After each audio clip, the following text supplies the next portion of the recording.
We'll see how long we got. Audacity in 3, 2, 1. Hi, guys, and welcome back to another episode of the Barbell Lifestyle Podcast. I'm your host, Christina Lynn, and I'm here with my co-host, Marissa Roy. And in today's episode, we're going to talk about how to get you jacked. How to get bigger muscles.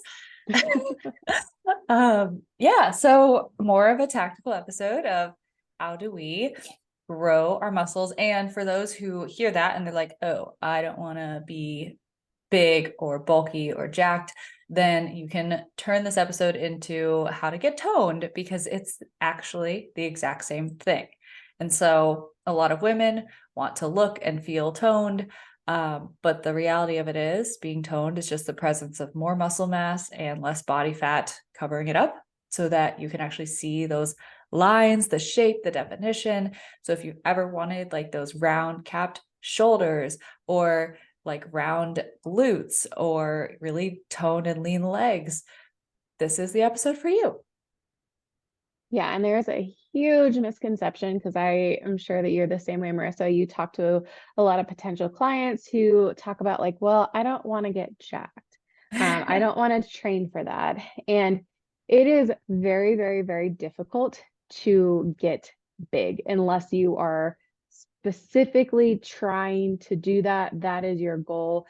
So I think there's a really funny analogy. It's like, you don't like, it's not like, oh, I'm scared to drive because I'm afraid I'm going to turn into a NASCAR driver. It's the same thing. You're not going to like pick up a 5-pound dumbbell and like accidentally step on stage at the Olympia and like have all these muscles.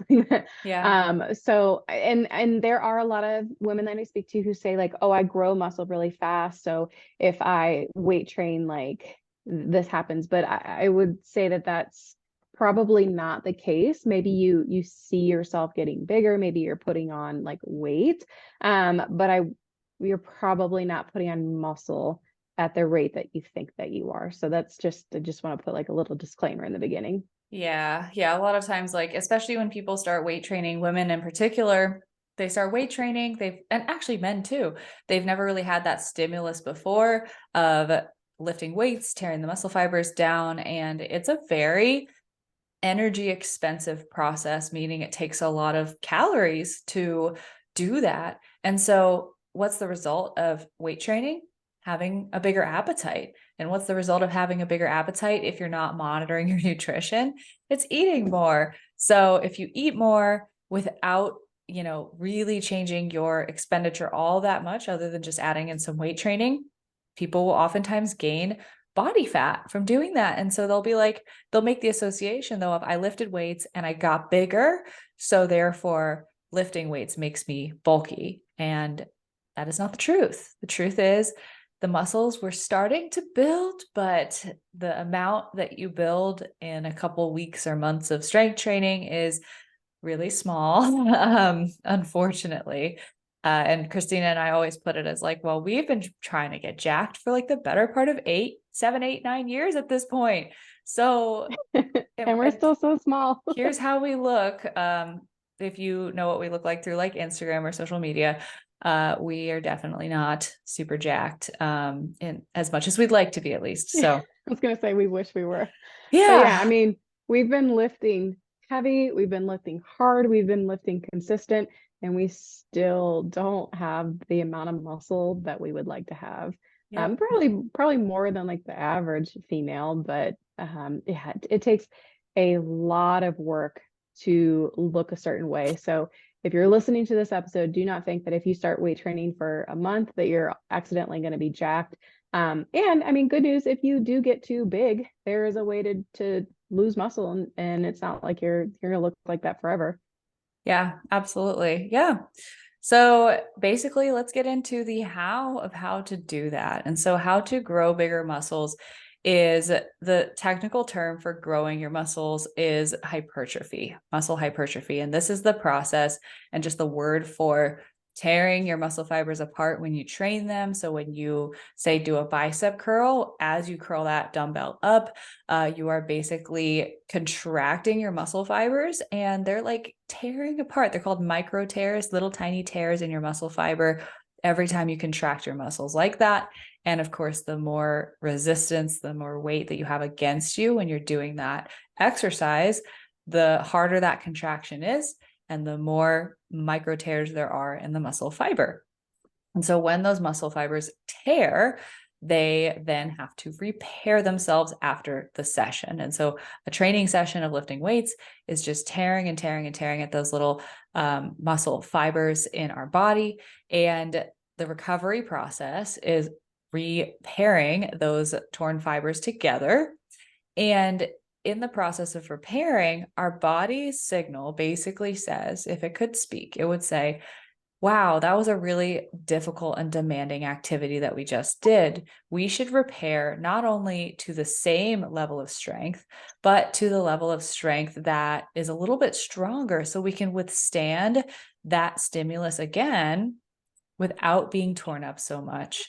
And so that's how we build muscle tissue, is by exposing our muscle fibers to a stimulus that is greater than something we're already capable of currently doing. And if you do that over and over and over again, what happens is over time, your muscles get stronger and they'll get a little bit bigger because you're basically adding size to the muscle fibers so they're capable of handling more and more and more. And that's how you get stronger and bigger with your muscles. And that is essentially hypertrophy in a nutshell. Yeah, that was great. So yeah, so a lot of different things that are happening all at once that result in greater muscle mass. So it's a really interesting process. And so I love the idea, like basically kind of to simplify what Marissa just said. It's like we need to force change. We need to create that adaptation. And so you want to send that signal to your body of like, hey, if we want muscle, if we want to like create that stress for your muscles, like we're basically sending a signal of like, hey, we need to be able to lift this. So your muscles are like, oh shit, we got to grow because this is really freaking hard. And so we've talked about this before, because sometimes I think when we were first starting with training, we kind of had this naive sense of like, oh, training should get easier over time. And it might, in the sense that like, I'm thinking about a certain exercise for me. Like it took me a year to be able to do pull-ups. Like I worked so freaking hard at that, and I was finally able to do a pull-up. And then my goal was like, okay, well, I want to do multiple pull-ups. And then it was like, okay, I want to do 5, I want to do 10. Now I want to do weighted pull-ups. So yeah, technically, like one pull-up for me is easier, but that's not going to progress me further or get me anywhere. So then I have to do multiple, and then I got to do set. So it's like, it's training becomes easier in the sense that like you can do more than what you used to do earlier when you first started, but you're going to have to do more and push yourself harder in order to see more change. Yeah, absolutely. It doesn't get easier. You just get No. stronger. um, But yeah, so what are all of the factors that contribute to muscular hypertrophy? And so we could go super into the physiological level, but essentially, like at the very root of it is, are we providing our muscles with a stimulus that is greater than what they are currently capable of? And that is the basic principle that is the foundation for progressive overload. And this is a training principle that governs how do we manage our training to make sure that we do add more muscle over time. And so that's one factor. Another factor that contributes to hypertrophy is your nutrition. Another factor is your sleep, and that influences your muscle recovery, and as well as your stress management. If your stress is really, really out of whack, you will also hinder the process of muscle growth, simply because your stress hormones are what's called catabolic, muscle wasting. It'll break down the muscle if you have a ton of stress hormones constantly flooding through your body. So those are kind of like, I think, the main 4, right? Things I would that also throw in cardio. If you're doing XF's cardio, you're sending that signal to your body like, hey, this is our primary goal. And that's if you're doing like a lot of running, not just like, once or twice a week or something like that. But Okay. I have clients who, come to me and they're like, oh, I want to run a marathon, but I also want to get jacked. And I'm like, cool. Like, Like, let's either let's do one or the other. Like, I do really respect people who want to be a well-rounded athlete, right? Like I absolutely love that. Um, but if you have physique goals and then you have performance goals, that when it comes to cardio, I kind of feel like we need to focus on like one or the other, because it's really hard to be great at multiple things at the same time. Um, Mm. so I would say pick one or the other. Yeah, Like, or at least go in phases, right? And like yeah, well, not periodize like it. the rest of your life. Sorry. Yeah. Like, it's Yeah. like, well, either you look good or you can run, or like not like Yeah. that at all. But yeah, just pick phases. Like, let's get you the physique that you want, and then we can focus on performance. Or let's do performance. Maybe you signed up for like a race in a couple like months. It's like, all right, well, let's train for that, and then afterwards we'll switch gears and move a little bit more towards the aesthetic, and still incorporate cardio if that's what you love to do. Yeah. So actually, I'll reorganize that in my brain then. I want the three main factors that contribute to hypertrophy.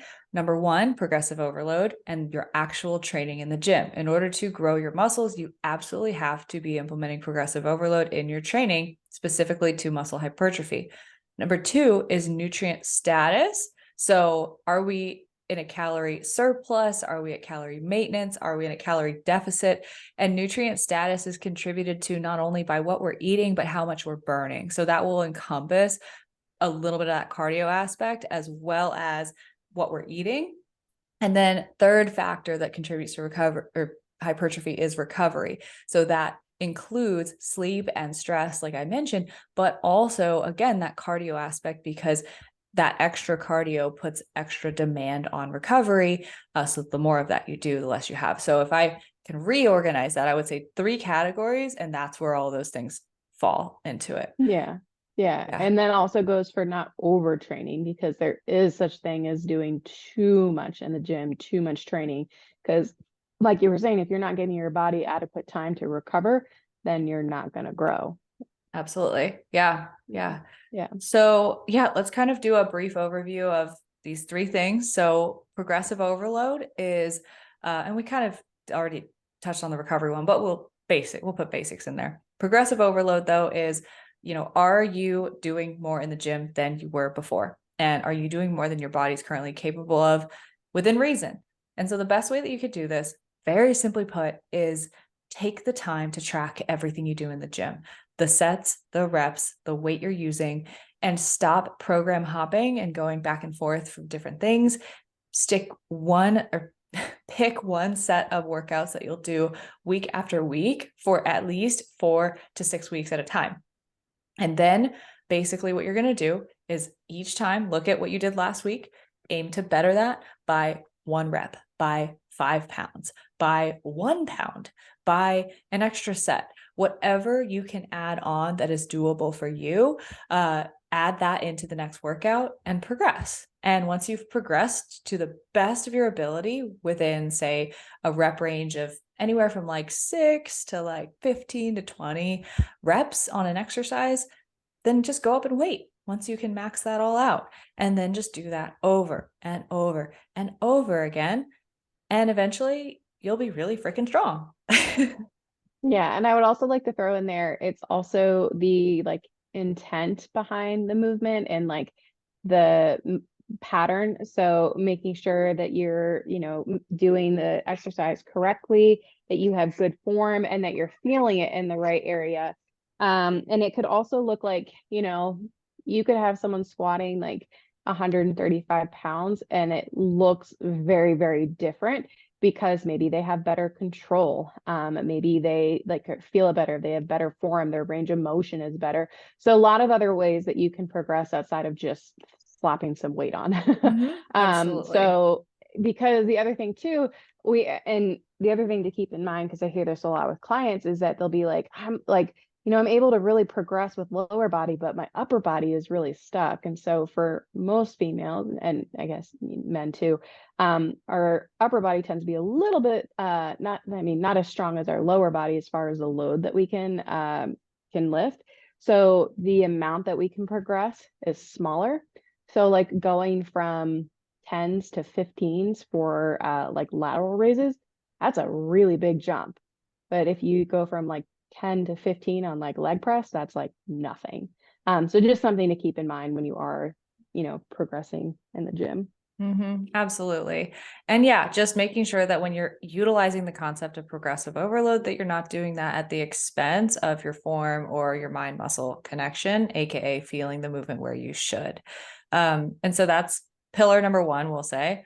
Pillar number two is recovery. So are you getting 7 to 9 hours of sleep per night? Are you managing your stress to where you are not constantly feeling tense and rigid and anxious all the time? And are you managing your overall, the term for this is allostatic load. And that just means everything that places demand on your body at once together because it's cumulative. So that's your cardio, that's your step count, that's how much you're training or how little you're training, the amount of stress that you've put on your body through stressors or lack of sleep, and also nutrient deficiencies can also create stress on the body. And all of these things contribute to our recovery. And the better that all those factors are, the quicker we recover between sessions, the better we recover between sessions, and the more we can train and push our training to see more progressive overload. And so recovery is absolutely so critical, which is why saying, oh, I'll sleep when I'm dead is such an outdated statement. You need your sleep, you need your food. And in order to really see your body transform, you have to pay attention to recovery factors just as much as you would to training hard in the gym. Yes. And so this is why a lot of our time in the gym should not be, or not in the gym, but let me rephrase that. This is why a lot of our growth happens when we're not dieting because we're eating in surplus. We're able to train really hard. And that's where we're able to really build that muscle. And then when we diet, it's like that we are able to reveal it. So this is why we talk about like the work is done in like the off season, or the work is done when we're not dieting, which is why we don't want to spend a whole lot of time there. Cause like Marissa was saying, it's stressful on your body to diet. So Yeah, I'm trying to it's okay. think That's with Colton in my actually hands. a perfect segue though into the third pillar, which is nutrient status. So if your nutrient status, basically, are we eating and are we at a caloric maintenance level? Are we in a caloric surplus or are we in a caloric deficit? And so what that means is, are you eating more than you're burning? Are you eating the same as you're burning? Are you eating less than you're burning? And essentially, in order to build muscle as efficiently as possible, you at the very least just don't want to be in a caloric deficit. It's really hard to build more muscle when you're in a caloric deficit. And it's much easier to build it when you're at maintenance or eating more than you need to just maintain your weight. And so this is dependent on not only your calorie intake, but also on your activity levels, your cardio, your step count. So if you're banging out 20, 30, 40 minutes of cardio a day on top of weight training, that's taking away from the nutrients that could be used towards rebuilding your muscle mass. And so if you are trying to diligently build muscle, it's in your best interest to not overdo the cardio and just work out to sweat a lot or burn a lot of calories. So that's pretty much the third pillar, but anything to add? Yeah, something super important. And sorry if you guys hear Colton in the background. It's got a little ear infection. It's not feeling super well. But the other thing I would add in is the percentage of macronutrients that you're eating. So yeah, we want to make sure that you're eating enough, but also eating enough of the right stuff. So if your protein intake is very low, you're not going to do a great job of being able to build muscle. So we definitely want to make sure that you're eating enough protein. So we have a ton of episodes that talk about the breakdown of what your percentages should look like. So we'll leave it there. Yeah. Yeah, absolutely. So yeah, if you've ever wondered, how do I look more toned and how do I build bigger muscles and just get that overall lean and toned physique, those are the three principles that you should focus on when you're centering, yourself around your training program and what you're doing in the gym. Those are the three main things that contribute to whether or not you should actually expect to see muscle mass added slowly over time. Yeah. So Good luck getting jacked, guys. You want to outro us out? Yeah, sorry. I am got my hands full. But yeah, we hope that you guys enjoyed this episode. If you haven't already, make sure you subscribe to our podcast. You can find both of us on Instagram. You can find me at Christy Lynn Fit. Marissa is at Marissa Roy Fitness. Thank you guys so much for listening, and we hope to see you back next week.